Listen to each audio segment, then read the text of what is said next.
পৃথিবীতে কবিতা পড়ে কেউ সৎ হয় না, উপন্যাস পড়ে কেউ সৎ হয় না। তুমি একটা মানুষ দেখাইতে পারবা না যে কোনো সাহিত্য পড়ে সে তার নিজের জীবনের জীবন দর্শন পরিবর্তন করেছে। কিন্তু আমি 1000 পিপল দেখাতে পারবো in the history of the world যারা ধর্মগ্রন্থের কারণে, ধর্মীয় বিশ্বাসের কারণে তার নিজের জীবনের সততা প্রমাণ করেছে। যে ব্যক্তি যে মসজিদে যায়, যে যায় না তার চেয়ে সে ভালো মানুষ। যে মন্দিরে যায়, যে যায় না তার চেয়ে সে ভালো মানুষ। যে গির্জায় যায়, যে যায় না তার চেয়ে সে ভালো মানুষ। পৃথিবীর কোনো ধর্ম মানুষকে অন্যায় শেখায় না, পৃথিবীর কোনো ধর্ম মানুষকে মিথ্যা কথা শেখায় না, পৃথিবীর কোনো ধর্ম মানুষকে নগ্নতা শেখায় না, পৃথিবীর কোনো ধর্ম মানুষকে অশ্লীলতা শেখায় না। কিন্তু তুমি তো ধর্মের কাছে ফিরে যাবো। একটা ধর্মহীন সমাজ করে আমরা মানুষের সমাজ বানাতে পারবো। আজকে পাশ্চাত্য সমাজ তো মানুষের সমাজ, একটা অমানুষের সমাজ হয়ে গেছে, ভয়ঙ্কর অমানুষের সমাজ হয়ে গেছে। এই ধর্মহীন পাশ্চাত্যের সমাজ যেন আমাদের টার্গেট করে। তোমাকে একটা জিনিস মনে রাখতে হবে, তুমি পরিশ্রম করবা, তুমি তার ফলাফল পাবা। তুমি ফাঁকিবাজি করবা, তারও ফলাফল তুমি পাবা। প্রত্যেকটা ভালো কাজের একটা রিওয়ার্ড আছে, প্রত্যেকটা খারাপ কাজের একটা পানিশমেন্ট আছে।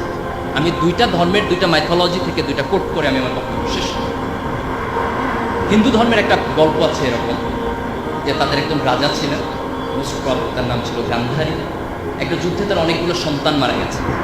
তো সেই ঈশ্বরকে প্রশ্ন করলো যে, ঈশ্বর তুমি আমাকে এত বড় পানিশমেন্ট কেন দিলে যে আমার সব সন্তান একটা যুদ্ধে মারা গেল? আমি তো এরকম কোনো অন্যায় করি নাই, আমার যতটুকু মনে পড়ে আমি আমার জীবনে যাতে কোনো সিন, কোনো ক্রাইম আমি করি। ঈশ্বর তাকে বলতেছেন যে তুমি ছোটবেলায় যখন খেলাধুলা করতেছিলে, তুমি একদিন খেলার ছলে কিছু প্রজাপতি মেরেছে, প্রজাপতি মেরে তুমি তোমার গলায় মালা বাঁধিয়েছে। বলছে ওই প্রজাপতি মারার পানিশমেন্ট হিসেবে আমি তোমার সন্তানকে এই যুদ্ধ হত্যা করেছি। সে হচ্ছে আমি তো এটা খেলার ছলে করেছি। ঈশ্বর বলতেছে আমিও এটা খেলার ছলে করেছি। This important. সে তার ছোটবেলায় একটা জীবকে হত্যা করেছে, হয়তো বুঝে নাই, but that wrong did punishment হিসেবে তার জীবনে ফেরত এসেছে। বুখারী শরীফে একটা হাদিস আছে যে প্রাচীন আমলের একজন মহিলা ছিলেন, তিনি খুব খারাপ মহিলা ছিলেন। তিনি একদিন রাস্তা দিয়ে যাচ্ছেন, হঠাৎ করে তিনি দেখছেন একটা কুকুর পাশে। খুব দয়া হলো কুকুরটা দেখে, এবং তিনি একটা কুয়া থেকে পানি তুলে নিয়ে এসে সে কুকুরটাকে খাওয়ান। এবং আল্লাহ রাসূল সে হাদিসে কোট করছেন যে এই যে একটা তৃষ্ণার্ত জীবের প্রতি তার অন্তরে কিছুটা দয়া সৃষ্টি হয়েছে, সেটার কারণে খোদা তার পুরাতন জীবনের সকল গুনাহকে মাফ করে দিয়েছে। That was a very small ভালো কাজ, খুব ছোট্ট একটা ভালো কাজ, কিন্তু সে ভালো কাজটা খোদার আরশে গিয়ে অনেক বড় হিসাবে তার প্রতিদান হিসেবে ফেরত এসেছে। এই যে আমরা আমাদের জীবনে অনেকগুলো কাজ করি, আমরা তখন ভাবি না যে এটার আউটপুট কী হবে, কিন্তু তুমি একটা ছোট্ট ভালো কাজ করো, বিলিভ মি, এই ভালো কাজের প্রতিদান তুমি তোমার জীবনে পাবে। তুমি একটা ছোট্ট খারাপ কাজ করো, এর প্রতিদান তুমি তোমার পাবা। এই জেনারেশনে না হলে নেক্সট জেনারেশনে। কোরআনের একটা ঘটনা এরকম আছে যে মুসা আলাইহিস সালাম যখন খিজির আলাইহিস সালামের সাথে যাচ্ছেন, তখন খিজির আলাইহিস সালাম অনেকগুলো কাজ করেছেন যেগুলোর এক্সপ্লানেশন তিনি বোঝেন নাই, পরে দিয়েছেন। তার মধ্যে একটা কাজ ছিল যে একটা নগরে গিয়ে ওই নগরের মানুষরা তার সাথে দুর্ব্যবহার করেছে, কিন্তু ওই কোনায় তিনি একটা প্রাচীর তুলে দিয়েছেন।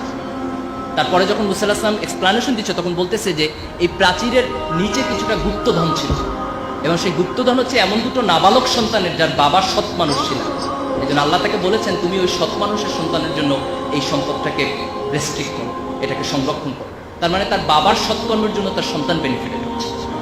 দ্যাট মিনস তুমি তোমার ভালো কাজের রিওয়ার্ড যেমন পাবা, তোমার খারাপ কাজের পানিশমেন্ট হবে। এটা হয় থার্ড জেনারেশনে, না হয় সেকেন্ড জেনারেশনে, না হয় থার্ড জেনারেশনে। এটা যে সবসময় মরণের পরে হবে দ্যাট ইজ নট ইম্পর্টেন্ট। মরণের পর তো হবেই, সেটি পৃথিবীতেও হবে।